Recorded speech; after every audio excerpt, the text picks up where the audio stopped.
Bueno, vamos a ver si damos inicio hoy a la charla. Nosotros damos en llamar esto sesiones de arquitectura porque de alguna manera son charlas compartidas por los profesores de los talleres de arquitectura, y en este caso, hoy el taller vertical a cargo de los profesores Horacio Morano, Verónica Cuetorrúa, y el taller vertical 1 y el taller vertical 12, a cargo de los profesores Pablo Lili y para nosotros Pico Sánchez, un amigo. Van a ser los encargados de llevar adelante un poco la transposición, digamos, de toda la semana anterior sobre el cual ustedes estuvieron trabajando sobre varios conceptos, tanto el tiempo como algunas cuestiones del espacio y de la percepción. En ese sentido, llevados ya a lo que disciplinarmente nos compete, que es el espacio arquitectónico. Y en ese sentido, las charlas de toda la semana van a versar, digamos, alrededor de estas cuestiones. Hoy es la primera charla, así que le agradecemos a los profesores. Inicia la charla Horacio Morano. Bueno, gracias Jorge. Bueno, como decía Jorge, junto con Verónica, con Pablo, con el arquitecto Sánchez, vamos a inaugurar, creo que es muy importante el inicio de esta semana, porque hoy ya se introducen a escuchar a los talleres de arquitectura. Vamos a recordar un poquito que seguramente el decano Gandolfi el primer día les explicó, que nuestra facultad, ¿no?, está organizada, ¿no?, a partir de los talleres de arquitectura. Por eso hay 12 talleres, vamos a ver por qué hay 12 talleres. ¿No? Nosotros decimos que es el ámbito privilegiado de la enseñanza y aprendizaje de la profesión de arquitecto en base al proyecto, y toda la estructura de la facultad se basa como si fuera una columna vertebral, los talleres de arquitectura, que son verticales. ¿Qué significa? Es la única facultad que en un mismo ámbito académico puede convivir estudiantes de diferentes años, ¿no? Y en este caso somos 12 talleres, ¿no?, que eso se concursó hace unos años. Hoy recordamos con Pablo el salón de actos. ¿Y por qué son 12? Son 12 porque también la Facultad de Arquitectura, en función de una educación pública, abierta, igualitaria, son 4 talleres por turno horario. ¿Se entiende? O sea que ha pasado muchísimo que estudiantes que cursan a la mañana, después se les sale un trabajo a la tarde, o no llegan al trabajo y se pasan al taller de la tarde, de la noche. Entonces eso me parece que es una estructura muy importante, y a partir de hoy nosotros vamos a hacer estas charlas en donde vamos a desarrollar los temas que el curso de ingreso y el programa de ustedes en el curso de ingreso están viendo. Y creo que es muy pertinente, muy adecuado iniciar estas charlas de los talleres de arquitectura, como decíamos, ¿no?, el ámbito privilegiado donde se aprende y se enseña la arquitectura, con esta dialéctica, este par dialéctico que es el espacio por un lado y la percepción del espacio.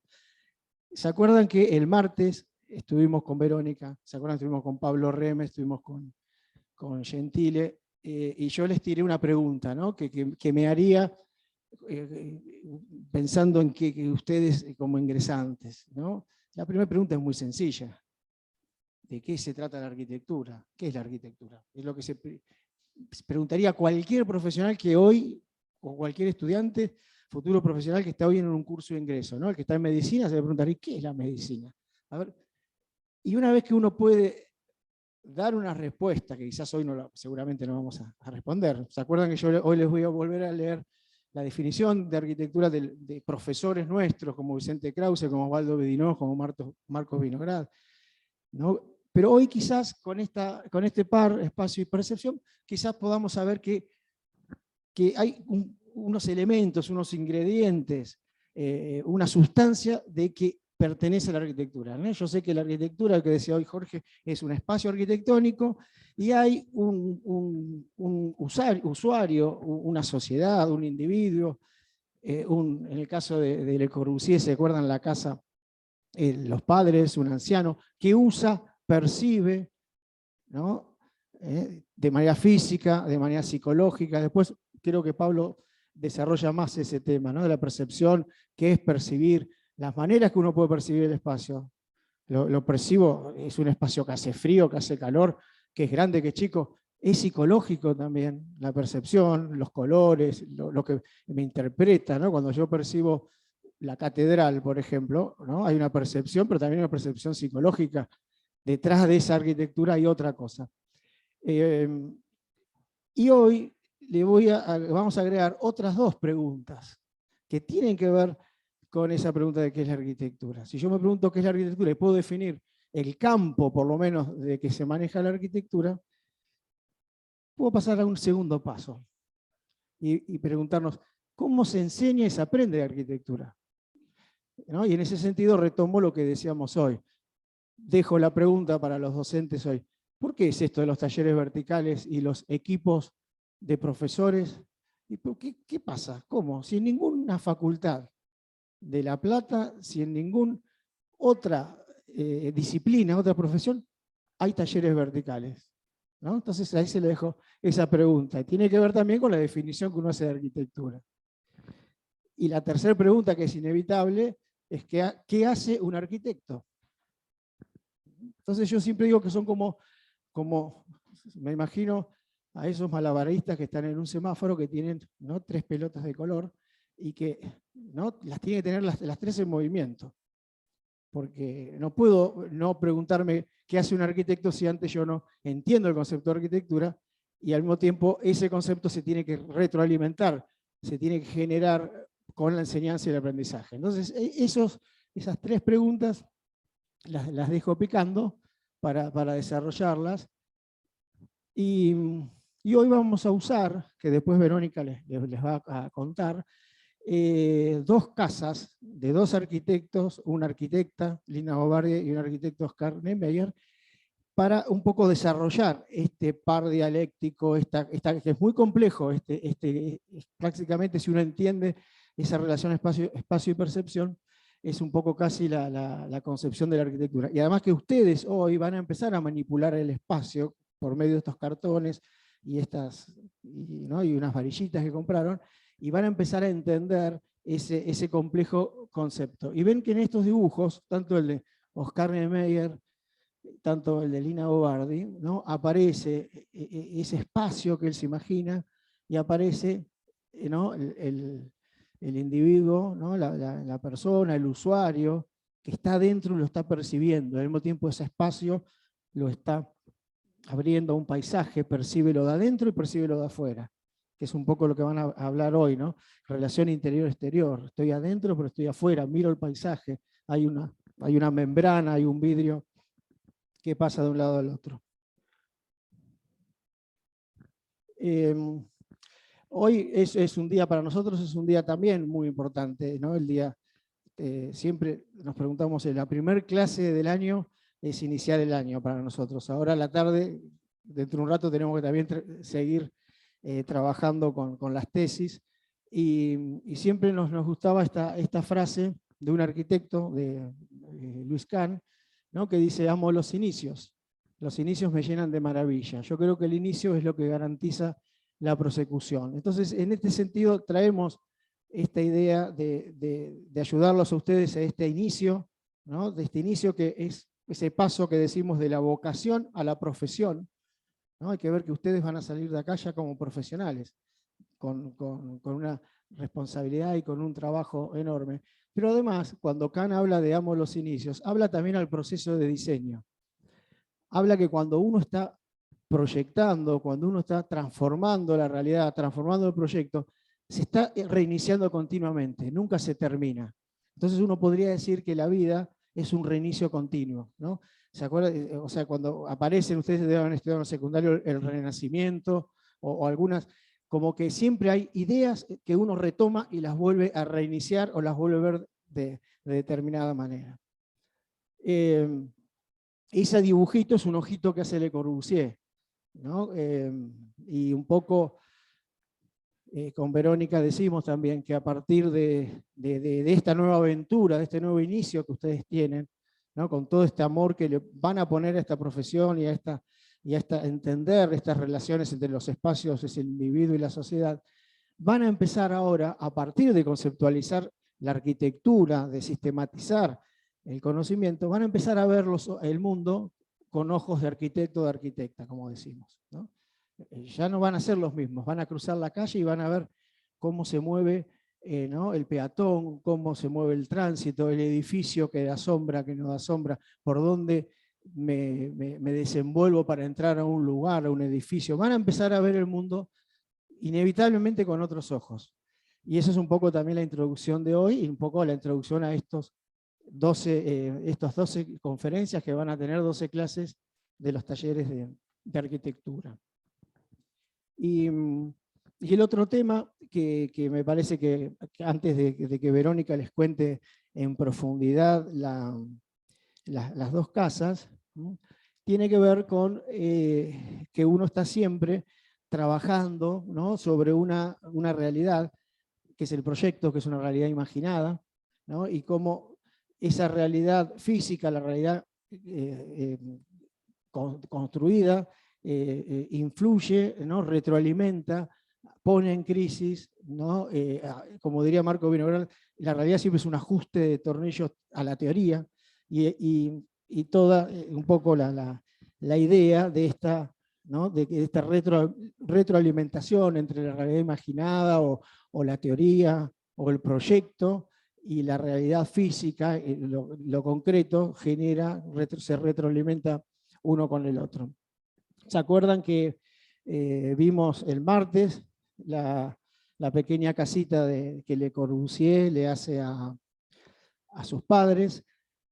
Dejamos ahí también la pregunta, ¿no? de qué era arquitectura, y se acuerdan cuando usamos también para ver espacio y percepción, esta dialéctica, en que Le Corbusier desarrollaba, por un lado, describía el espacio físico, y por otro lado describía la casa como máquina de habitar, ¿no? Entonces ahí estaba esas dos partes que vamos a ver hoy, el espacio y la percepción, que hay un espacio.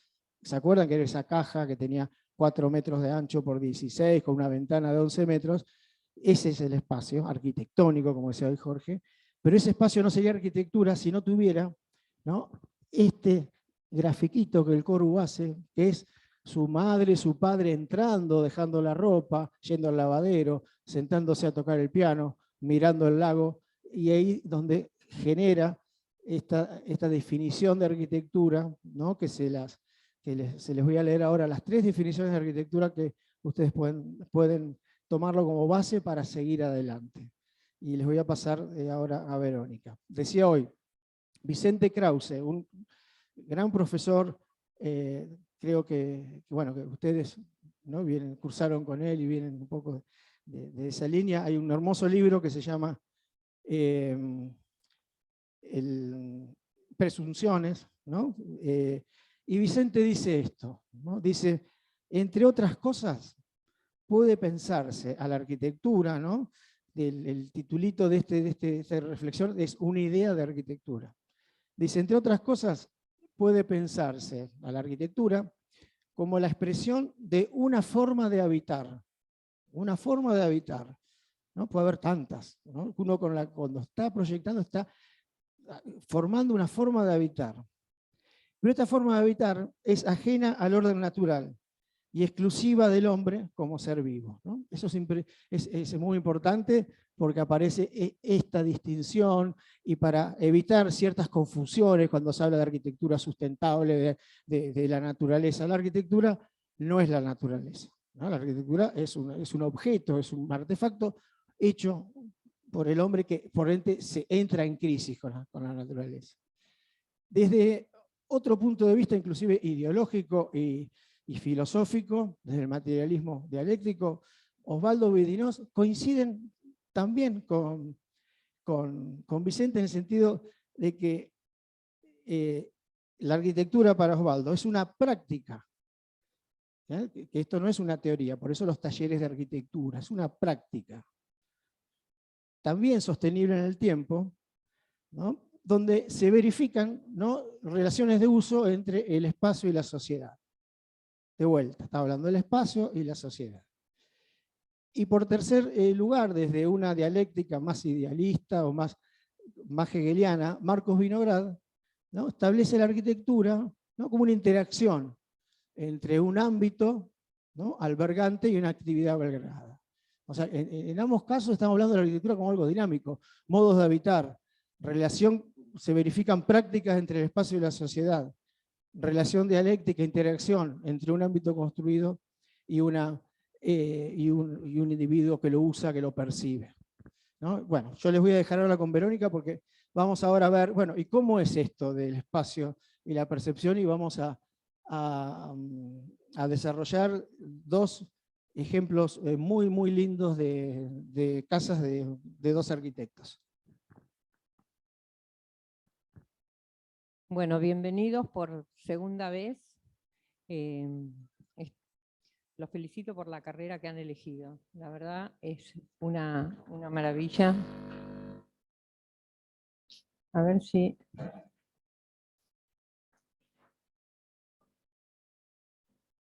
Sí, pero no la corre. A ver si logramos hacer funcionar el carrete. ¿Vieron lo que dice la ley de Murphy? Que si hay algo que puede fallar, falla. En este momento no encuentro la manera. Sí. Sí, pero ahora ¿cómo hacemos? Ahí estamos. Bueno, vamos a hablar rápidamente de dos casas que después seguramente van a estudiar en profundidad, básicamente porque son viviendas que enseñan y son arquitectos que tienen mucho para decir, a pesar de ya no estar con nosotros. Las dos casas se sitúan en Latinoamérica, en Brasil, este país tan inmenso. Una de ellas está en San Pablo, que podríamos decir que es como la capital financiera de América del Sur, y la otra está en Río de Janeiro, que es como ese paisaje tan bucólico y tan imponente que hay que animarse a hacer arquitectura también en ese paisaje. Los arquitectos, acá los encontramos ya grandes, en un encuentro en la casa de Lina Bobardi, en la casa de vidrio esta que vamos a ver, y son Oscar Niemeyer y Lina Bobardi. La casa de vidrio de San Pablo de Lina, mediando el siglo pasado, es una casa que logra tomar y plasmar, ¿no?, en un paisaje tan potente también como es San Pablo, porque esta es justo una parte de colina de San Pablo donde se encuentra la casa, la arquitectura moderna, los principios de la arquitectura moderna, que unos años atrás, unos años antes, habían empezado a desarrollarse. Esta arquitecta es italiana de origen, y un poco la guerra la fue corriendo, vamos a resumir así su vida, y recaló en Brasil, de la mano de su marido, y ambos tuvieron una impronta muy fuerte en la cultura brasilera, porque no es que trajeron la cultura y la implantaron, sino que supieron leer esa cultura, absorbieron esa cultura, hicieron de eso toda la acción cultural. Esa es la casa, ustedes verán que en ese momento ella está en su casa mirando el paisaje, en ese momento eso estaba totalmente descampado, podíamos decir que eran las afueras de San Pablo, hoy esto es prácticamente corazón de San Pablo, porque si uno mira y busca en el Google Earth este lugar, ustedes van a ver que está prácticamente rodeado, está prácticamente toda la mancha de San Pablo distribuida, y esto es un punto que queda en el medio de esa mancha. La casa tiene una particularidad, que trabaja con los contrastes, ¿no? Trabaja con lo que puede ser vernáculo, eso que nos remite a la caverna, el lugar ¿no?, que se asienta en la tierra, la casa se asienta en la tierra, y después cuando se eleva la parte social de la casa, que se abre a ese paisaje, y la parte más privada de la casa, que se protege también de ese paisaje, porque vieron esta condición que tiene el ser humano, que frente a la inmensidad de un paisaje necesita a veces un refugio. ¿Recuerdan esa casita que contamos con Horacio de Le Corbusier para sus padres? Como frente a la inmensidad del lago Lehmann, él hace una ventanita, pone una tarima que hace de mesa, para que no sientan que están perdidos en el paisaje. Y esa es una condición que hace la psicología del ser humano. Y esa manera de entenderla, a partir del proyecto de arquitectura, en realidad se hace cargo de esa condición psicológica. Cuando hablamos de esa condición estamos hablando de la percepción. Y este es un pequeño recorrido fotográfico sobre la casa, aquello que nos remite a la caverna, ¿no? A veces parece como que estamos entrando en una caverna, y aquello social que aparece arriba, volando, capturando las imágenes. Hay un contraste bastante interesante también entre el trabajo que hace sobre la casa, sobre el hombre, sobre el habitar, el tema de la vegetación. Me acuerdo que en el curso introductorio en el 95 vino acá un gran profesor que fue Juan Manuel Bordagaray, y nos contaba y les decía, en realidad a quienes ingresaban en ese momento, 50% y 50 arquitectura, 50 vegetación. Y a veces uno cuando empieza a ver, ¿no?, y a capturar estas imágenes y ve el antes y el después y el efecto, cómo de pronto la invasión que hace la arquitectura de la naturaleza y el daño que le hace a la naturaleza cuando se sienta con una casa, después de alguna manera la naturaleza se acomoda, se vuelve a acomodar ese lugar y hace de ese lugar una especie de oasis, casi podríamos decirlo. Estas son imágenes que hablan de ese contraste, ¿no? Y cómo también cambia la percepción de la misma foto, prácticamente el mismo ángulo. Aquella nos estaría faltando la figura humana, ¿no?, para referenciarlo, pero cómo cambia con el tiempo y con la construcción que hace la naturaleza también del espacio, del hábitat. Estos son los interiores donde se hace partícipe de la relación interior-exterior, prácticamente está mediada a partir de cortinas en toda la parte social de la casa, y empiezan a encontrar los lugares de refugio, en los lugares en que se necesita la habitación para dormir, el lugar para cocinar. Todas estas visiones que va teniendo la casa tienen que ver también con cómo se imagina el desarrollo de la vida ahí. Hoy funciona en esta casa el instituto Bobardi. Si ustedes van a San Pablo y quieren verlo, tienen que sacar un turno con anticipación para poder visitarla, y es una casa que vale la pena recorrerla, tomarse el tiempo para recorrerla. El otro caso es la Casa Canoas, del arquitecto Oscar Niemeyer, brasilero, y cómo él, a partir de un pequeño boceto, prácticamente define todos los temas, ¿no?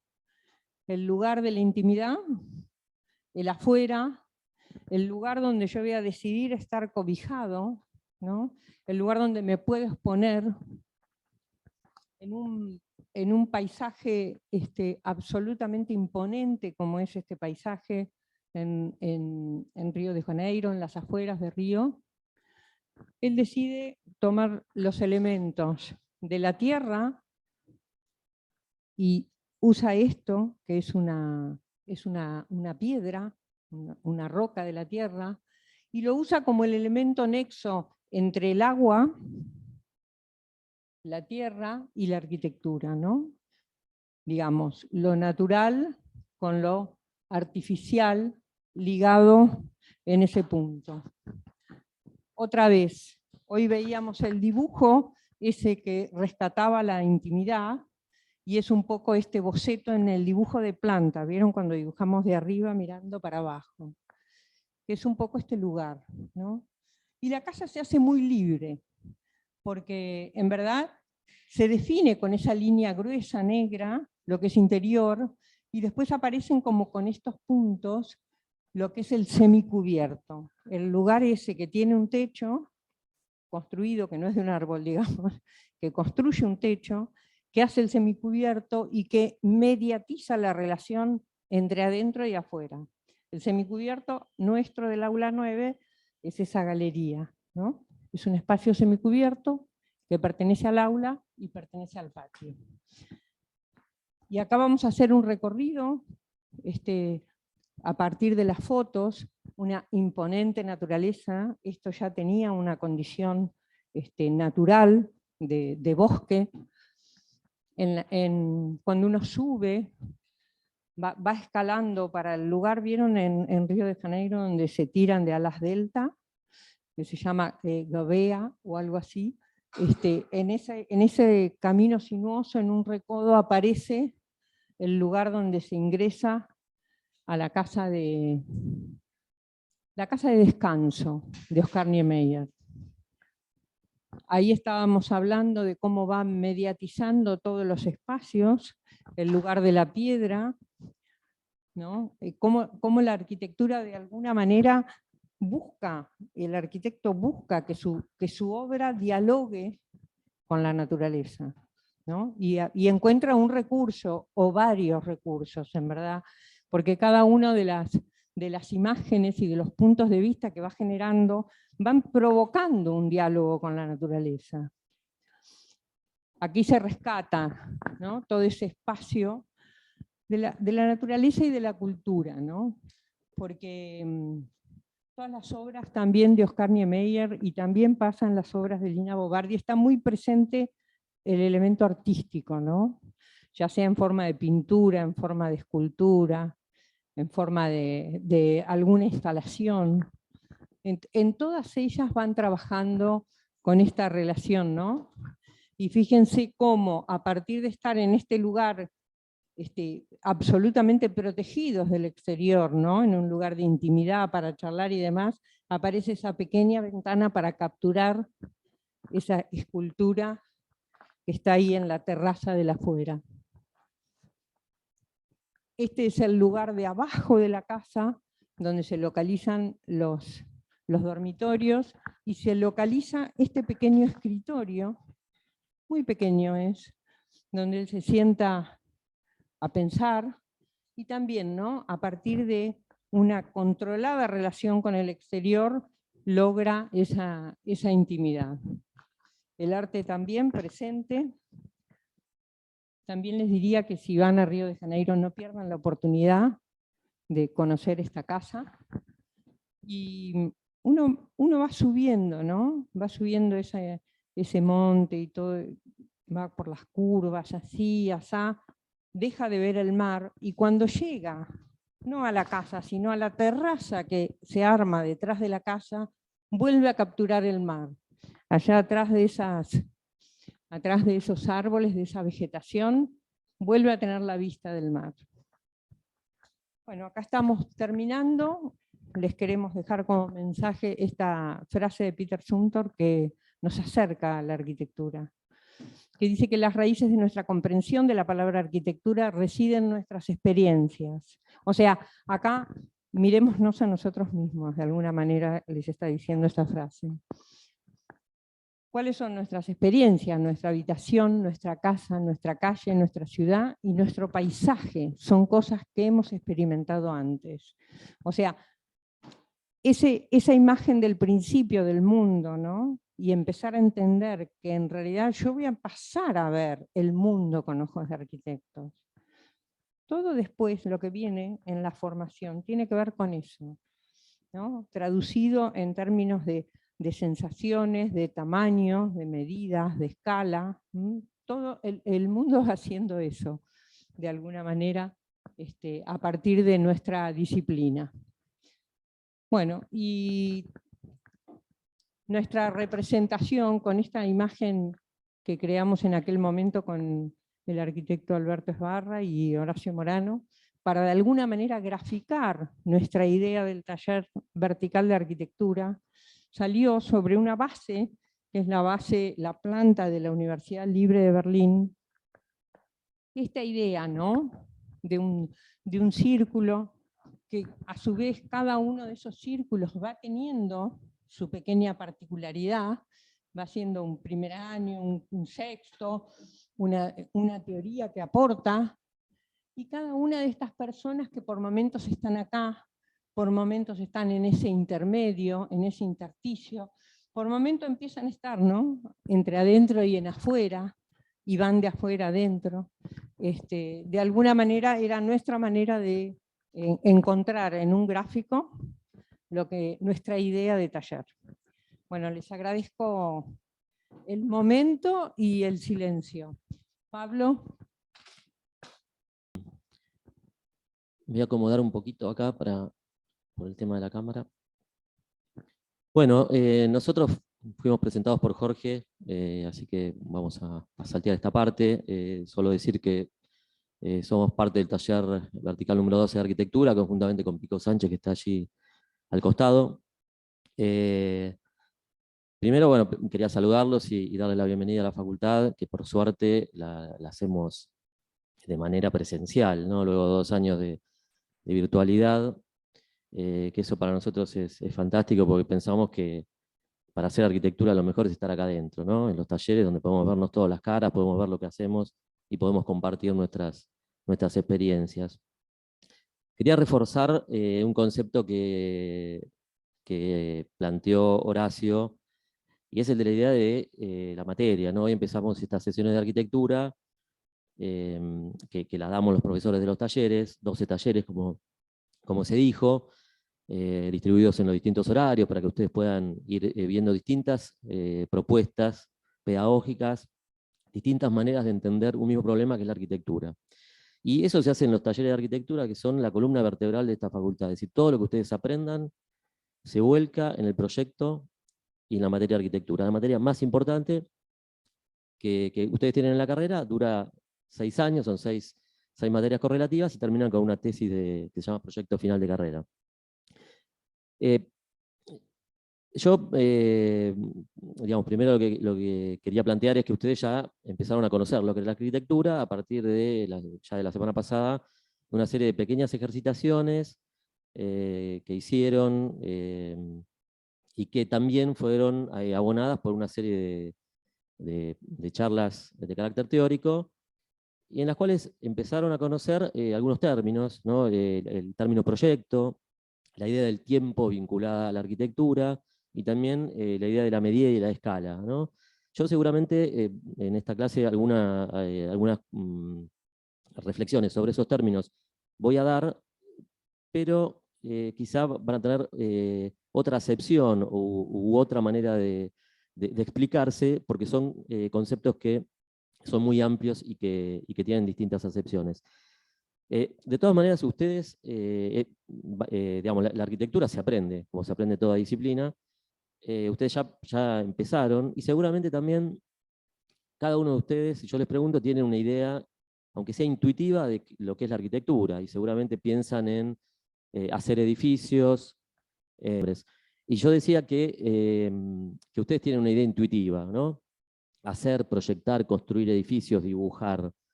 Todas acciones que tienen que ver con el futuro, porque hacer arquitectura en realidad es eso, ¿no? Es de alguna manera pensar hacia adelante, ¿no? Pensar en el futuro. Y nosotros a través de la arquitectura transformamos el mundo, ¿no? Y de hecho, dentro de unos años, ese mundo o esa transformación va a ser hecha por parte de ustedes. Seguro, y es necesario que si hablamos de arquitectura demos una definición. Horacio recién planteó tres posibles definiciones. Las definiciones de arquitectura son no siempre sencillas, son muy amplias, y en general tienen que ver con los enfoques que se le da a esa definición. Puede haber definiciones culturales de la arquitectura, definiciones simbólicas, definiciones espaciales, definiciones técnicas. Es decir, de acuerdo a ese enfoque, es que uno puede dar una definición de arquitectura. Yo tenía acá algunas pequeñas anotaciones. Por ejemplo, Purini, que ustedes ya lo leyeron, decía o concibe la arquitectura como una expresión poética del habitar. Dice que la arquitectura debe trascender sus contenidos técnicos. Rasmussen, otro autor que seguramente leerá en algún momento, define la arquitectura como el arte que delimita el espacio para que podamos habitar en él. Pero también puede ser que la arquitectura sea definida como la disciplina encargada de construir el espacio vital en el cual nosotros nos movemos, dando forma a esos espacios, o puede ser entendida como la interfase entre la naturaleza y nosotros, entre la naturaleza y el hombre. Ustedes seguramente van a irse haciendo una definición de arquitectura a medida que pasa el tiempo. A nosotros, y creo que a todos quienes estamos aquí en la universidad y en la facultad, lo que nos interesa es que se piense creativamente, ¿no? Es decir, la arquitectura no es algo que pueda copiarse. Uno estudia la arquitectura, ¿no? Porque es necesario conocer lo que ya está hecho, pero siempre tiene que haber algo que sea novedoso, que sea prospectivo, es decir, que uno piense hacia adelante en la... luego vamos a ver algunas imágenes, esto que estoy diciendo. Y esa imaginación creativa o ese pensamiento inventivo, en realidad no es el momento genial del autor, ¿no? Sino que tiene que estar eso mediado por una conciencia crítica, porque hay recursos, hay técnicas disponibles, hay economías, y fundamentalmente hay una cuestión racional, ¿no? Es decir, uno no puede pensar que la arquitectura se hace a partir de una idea que surge en un pequeño momento y luego no pasa nada. Ahí aparece una noción que ustedes también ya vieron, que es la noción de proyecto, ¿no? Esa noción de proyecto tiene que ver fundamentalmente con esa acción que tiene que ver con el futuro, que se abona también inicia obviamente con una idea, y después se va abonando con la teoría, ¿no? Que es ese conocimiento que necesitamos para regular de alguna manera nuestras acciones. Esa noción de proyecto seguramente la vamos a volver a ver luego en alguna de las próximas placas. Ustedes también vieron otra noción, que era la noción del tiempo, ¿no? La noción del tiempo vinculada a la arquitectura, al espacio recorrible, incluso a los distintos tiempos que se pueden usar, por ejemplo, en la cinematografía, en la cual también hay proyecto. Otro significado del concepto tiempo aquí para nosotros tiene que ver con el tiempo del proyecto, ¿no? El tiempo del proyecto es un tiempo en el cual nosotros reflexionamos, nosotros pensamos, y en ese tiempo, a partir del proceso proyectual, es con el cual finalmente llegamos a ese punto que es ese instante anterior a construir una obra de arquitectura. Bueno, ahora para meternos en lo que es el nudo central de esta charla, es el par espacio-percepción. A mí, en general, siempre me gusta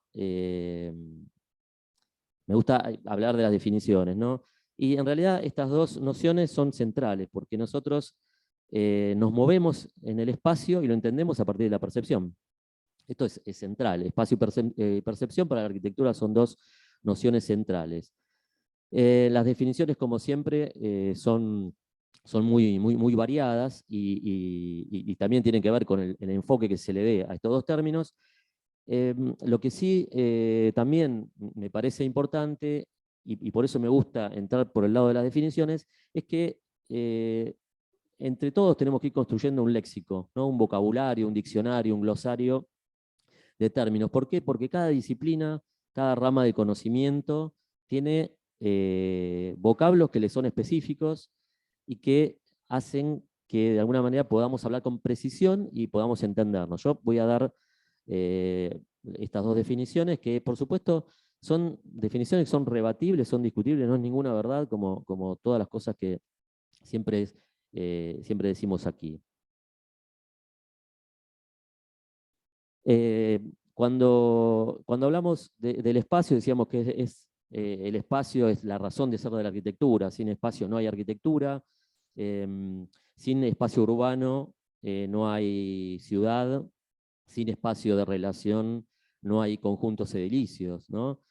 Con lo cual, y por supuesto, si no hay un espacio interior, no podríamos hablar de esos ámbitos que nos cobijan, ¿no? Esos ámbitos para desarrollar el habitar. Ustedes, como decía, también van a encontrar definiciones propias, y a mí me interesaron estas dos definiciones porque de alguna manera las quiero enlazar con el tema de la percepción. Y la primera dice que el espacio puede ser entendido como el ámbito intervenido y modelado por el hombre, donde éste se desarrolla y experimenta sensaciones. Y dice, de la manera de esto ha cambiado a lo largo de los tiempos, ¿no? Acá aparece otra vez el concepto de tiempo, pero en este caso está asociado a los cambios que se producen en el espacio, es decir, el espacio de hace 350 años no es el mismo espacio de principio del siglo y tampoco probablemente será el espacio del futuro. Y la otra definición del espacio es la que dice que el espacio actúa sobre nosotros y puede dominar nuestro espíritu. Fíjense qué importante esta definición del espacio.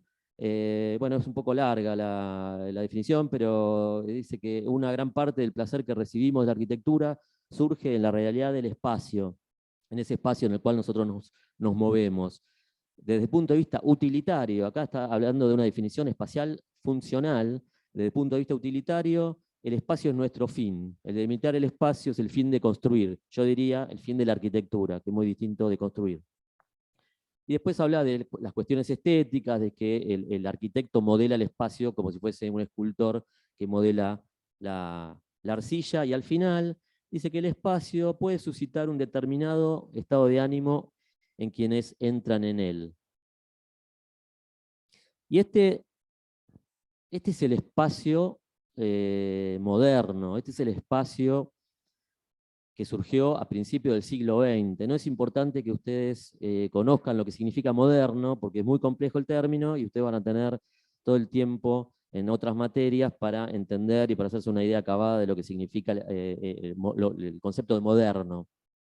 Pero sí, lo que es importante, primero que este es un espacio que surgió a principios del siglo XX, la primera década del siglo XX, y que hoy para nosotros esta imagen es común, pero a principios del siglo XX esta imagen era revolucionaria, en el sentido de los cambios que se habían suscitado en el espacio. Lo importante ahora, y para lo que ustedes van a hacer próximamente con estos cartones que tienen sobre las mesas, es entender las cualidades de este espacio.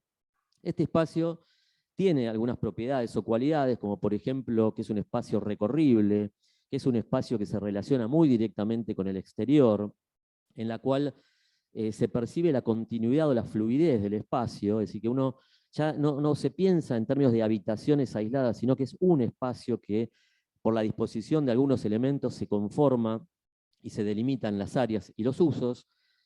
Tiene posibilidades de visiones diagonales, ¿no? A partir de poner una carpintería en ángulo, y fundamentalmente es el espacio que se construye a partir de pensar casi de manera independiente, o se pueden entender independientemente, los planos horizontales, los planos verticales y los volúmenes, y también la independencia de la estructura, es decir, de los elementos que sostienen, de los elementos que cierran. En este caso, si miran un poquito, hay unas columnas ahí blancas, que son las que sostienen, y después hay unas carpinterías de vidrio que son las que cierran.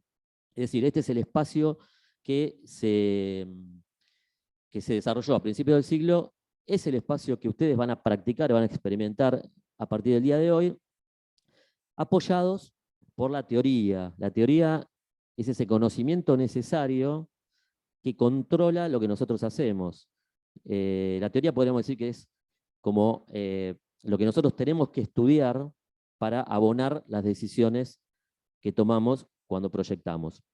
Y esa teoría es la ficha de Odone, ¿no? en realidad es el espacio que se construye a partir del uso de planos, de líneas y de volúmenes. Pero no es el único tipo de espacio, ¿no? Este es un espacio que podríamos denominar contemporáneo. Tampoco es importante que conozcan esta definición, pero sí que vean que ya es un poco distinto. ¿Por qué? Porque la independencia entre lo horizontal y lo vertical de esos planos deja de ser tan clara. El espacio parece estar modelado con otra tecnología, con otros materiales, quizá más sintéticos. Los elementos ya no se sabe si son horizontales o verticales, fíjense esa columna o ese apoyo, ¿no? Entonces, no hay un solo tipo de espacio, y recuerden la definición, la primera definición de espacio que dice, el espacio cambia a medida que pasa el tiempo. Bueno, este es un espacio que podríamos denominar contemporáneo, que tiene que ver con algunas tecnologías disponibles, otra concepción del espacio. Y muchas veces esa concepción del espacio tiene que ver con las potencialidades de la materia, de los elementos y de los materiales que tengo para construir. ¿Y qué es la percepción? Si vamos nuevamente a las definiciones, que son las que a mí siempre me gustan, del latín nos viene la definición de percepción como capturar por completo, ¿no? Y para capturar por completo el espacio arquitectónico, la realidad, el mundo, la ciudad, lo tenemos que hacer con todos los sentidos. No es posible hacerlo solamente con la vista.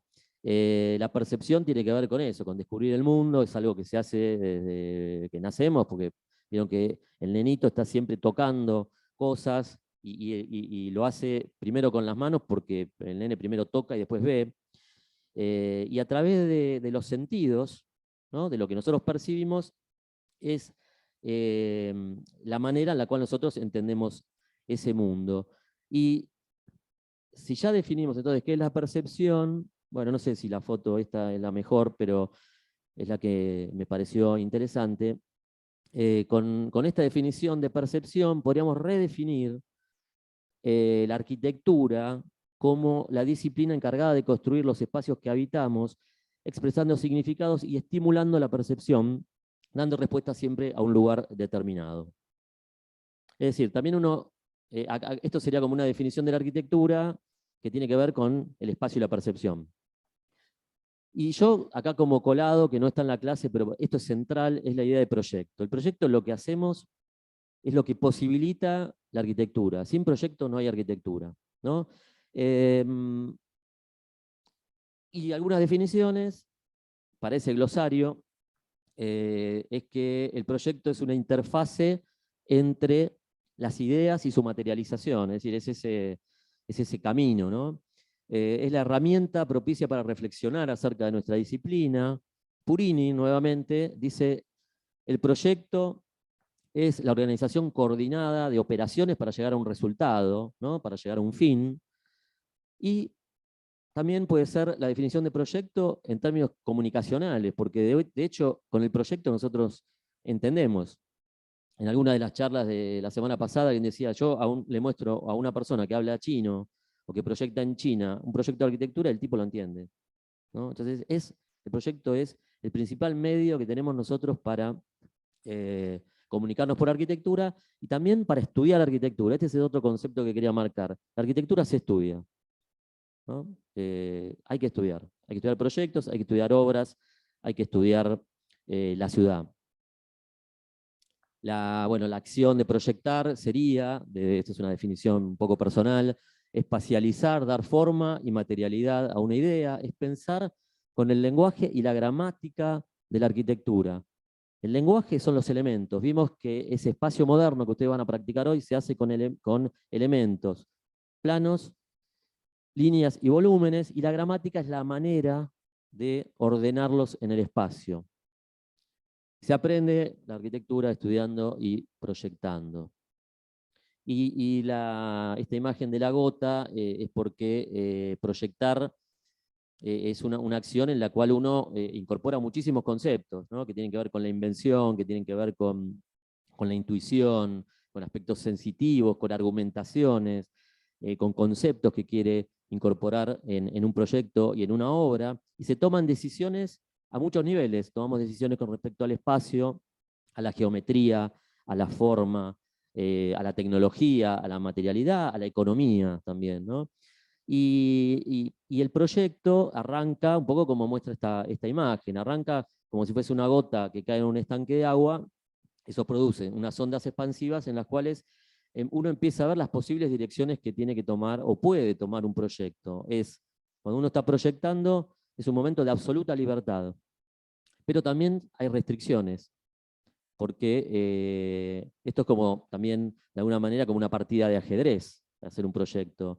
Vieron que hay piezas que pueden mover de una manera y digamos, no de una manera particular. Eso quiere decir que tenemos restricciones. Muchas veces las restricciones tienen que ver con lo disponible, con los materiales.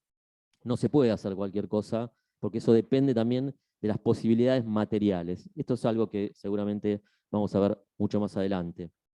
Y los sentidos, ¿no? Esta imagen de una capilla en Francia nos muestra que la percepción se motoriza a partir de los sentidos, ¿no?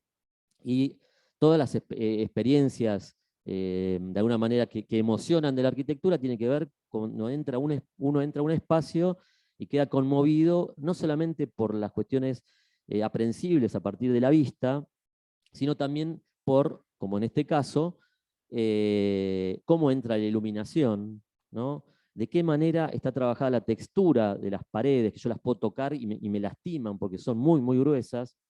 Y en días como este, que se sacó la fotografía de muchísima humedad, uno puede entender el peso del aire, ¿no? Porque la humedad y la luz actúan en conjunto y nos permiten casi cortar el aire, y vemos que la luz le da forma a ese espacio. Esta obra la van a estudiar seguramente muchísimo. Y un arquitecto que a nosotros nos interesa mucho, particularmente desde el taller, que es Peter Zumthor, dice que habla así como, bueno, la arquitectura es arquitectura si sus formas y contenidos confluyen en la generación de una atmósfera que sea capaz de conmovernos. Bueno, creo que esta imagen puede contar algo de eso. Los sentidos se activan, obviamente, cuando hay un emisor que nos manda algo, ¿no? Un ruido, la luz, ¿no? Que puede ser luz artificial o luz natural. A la luz, por ejemplo, asociamos cuestiones como la claridad, como la sombra, como la transparencia, la opacidad. La luz es también la que nos marca el paso del tiempo. La luz, como primer material de proyecto, actúa en conjunto con los materiales. Rebota de alguna manera específica en algunos materiales reflexivos, en otros materiales absorben, otros materiales la difuminan. Es decir, hay una relación directa entre luz y materia, ¿no? Materia sobre la cual esa luz refleja. Y el sentido de la visión, que es como el sentido, digamos, más, sobre el cual uno tiene como una primera aproximación a la arquitectura, que es lo visual, tiene que ver con rescatar o poner al ojo en alguna situación particular. En este caso es la visión controlada, ¿no? La visión controlada lo que quiere hacer en este caso es marcar un paisaje, ¿no? O sea, se apunta el ojo en una cierta dirección. Podría ser también que uno pensar en un detalle como para que el ojo vaya hacia los detalles y no hacia otro lado.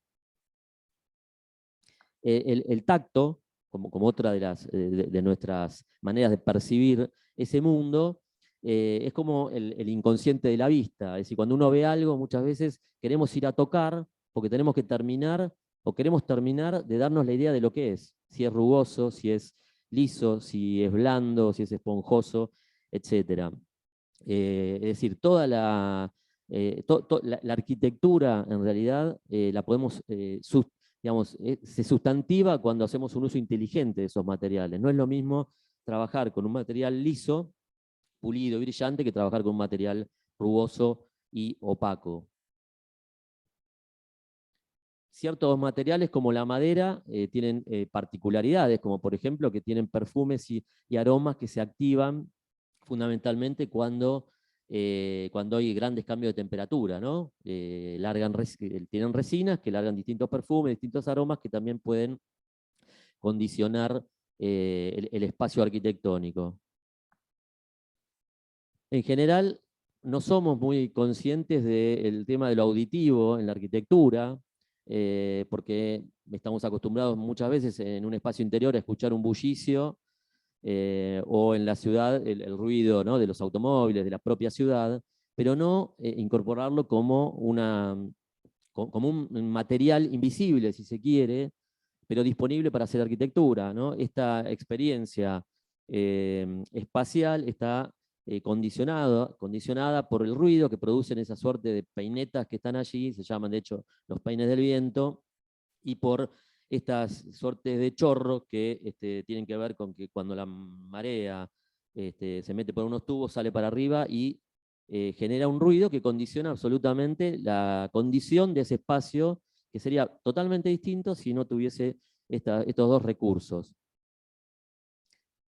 Y muchas veces es al revés, es la ausencia de un sonido ambiental o intentar cerrar el edificio hacia un exterior para potenciar una sonoridad específica, como en este caso el interior parte del interior de este museo, que tiene un piso que está conformado por unas figuritas, que son como unas caras que son de metal, que cuando se pisan crujen, ¿no? Y se motoriza mucho la cuestión auditiva y se condiciona absolutamente el espacio. Ustedes también vieron en alguna de las clases la cuestión de la escala, ¿no?, asociada a las medidas, y esto tiene que ver con que nosotros, cuando percibimos algo a partir de nuestros sentidos, en general de la vista, empezamos rápidamente a intentar entender ese objeto.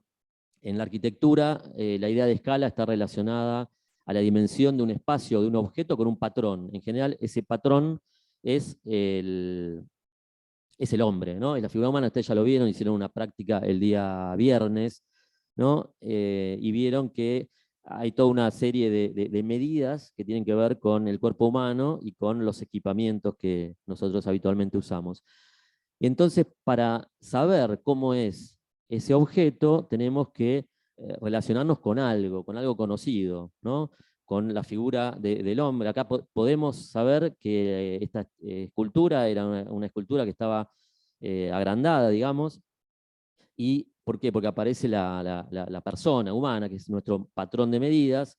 Y si llegamos a tener alguna duda, porque podría ser que existiera una figura de resina grande y una más chiquitita, los elementos, la ventana es la que nos dimensiona y nos da escala de ese espacio. Y existen distintos niveles o gradientes de la percepción, ¿no? La percepción tiene que ver con lo urbano, ¿no?, donde se dan todas las actividades sociales que nosotros conocemos, que pueden ser obviamente en la ciudad. Un nivel de percepción que tiene que ver con los movimientos dinámicos que se dan en la vivienda, ¿no?, donde nosotros organizamos los usos. Podría llegar a haber un tercer nivel de percepción relacionado a la escala, que tiene que ver con nuestro cuerpo y los elementos, ¿no?, con los cuales nosotros construimos el espacio, la altura de techos, la altura de antepechos, de barandas, del asiento, de la mesa, ¿no? Es decir, ese sería como un tercer nivel de percepción y de escala, y el primer nivel está determinado por la mano, ¿no? La mano es la que determina y relaciona los objetos, que en general tienen que ver con tiene que ver con el tacto, y tienen una relación muy específica con las medidas de la mano y con los objetos que nosotros utilizamos cotidianamente. En este caso, una máquina de escribir para este escritor, y son como valores, estos de la mano, de este último nivel de la escala de la percepción, son atemporales, ¿no? Es decir, una tecla para apretar y escribir una letra de esta máquina de escribir casi de 100 años de antigüedad es igual que esta tecla que tengo yo acá de un ordenador de última generación, porque la mano todavía no cambió. Y para ir cerrando, cuando hablamos de arquitectura tenemos que pensar, ya lo dije, en algo prospectivo, en algo creativo, en la imaginación, en proponer siempre algo nuevo. La disciplina de la arquitectura no puede ser algo estático y que repita fórmulas, sino tenemos que pensar siempre en reflexionar acerca de la percepción y de los usos y de qué manera nosotros podemos transformar esos usos, ¿no? Yo acá ponía en una anotación que a partir de repensar y reflexionar los usos tenemos la posibilidad de asignarle a la arquitectura un plus de significado, ¿no? Y esta imagen, que es de un escultor arquitecto, me fui,